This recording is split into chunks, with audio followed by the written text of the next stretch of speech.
The pulse drops. A twist is coming. Welcome to Pulse Drop Stories. Brace yourself.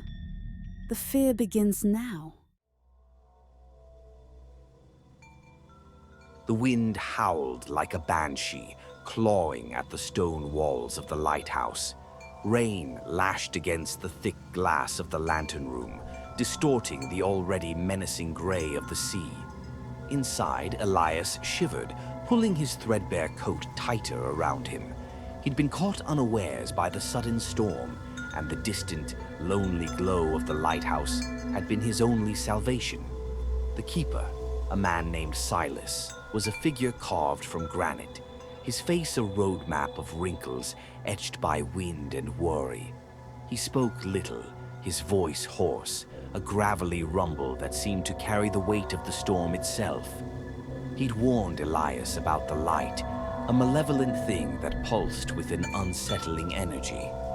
"It's cursed, lad," Silas had whispered, his eyes fixed on the swirling beam. "Drives men mad, it does.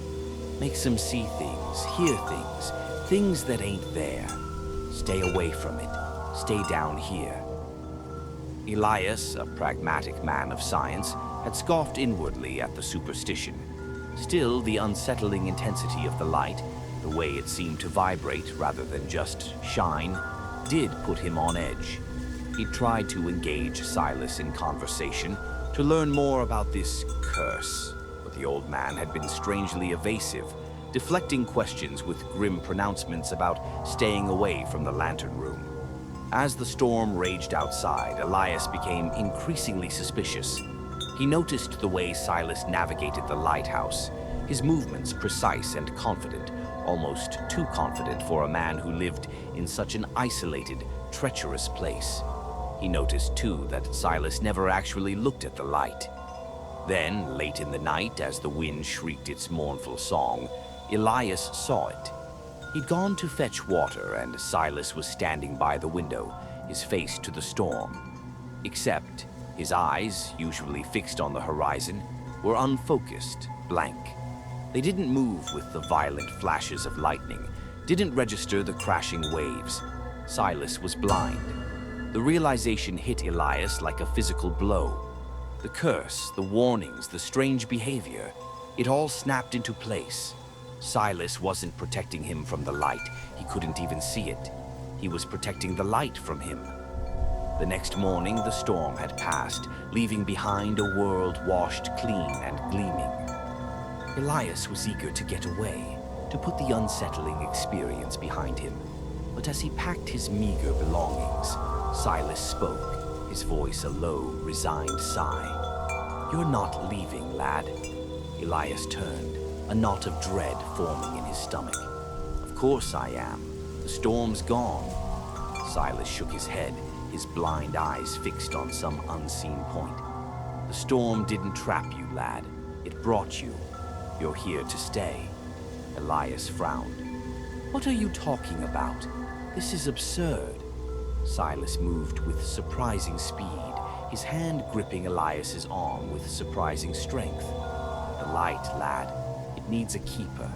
It always has, always will. The curse, it's not just madness, it's a hunger. It needs someone to be its anchor, someone to shield it from the world, so it doesn't consume." He released Elias and gestured towards the lantern room with a trembling hand. "You're the new keeper now." Elias stared at Silas, his mind reeling. He'd been so focused on the seemingly supernatural threat that he'd missed the insidious reality. He wasn't a chance visitor. He was a replacement, a sacrifice lured into the isolation of the lighthouse by a carefully orchestrated storm, a pawn in a centuries-old game. The curse wasn't just about madness, it was a cycle, a cruel mechanism that constantly sought new victims to safeguard its power. He hadn't sought refuge. He had been chosen. As the truth settled upon him, a cold dread began to creep into Elias' heart, a dread far more profound than any storm he could have imagined. He looked out at the tranquil sea, the sun rising brightly over the horizon, and knew that his life, as he knew it, was over.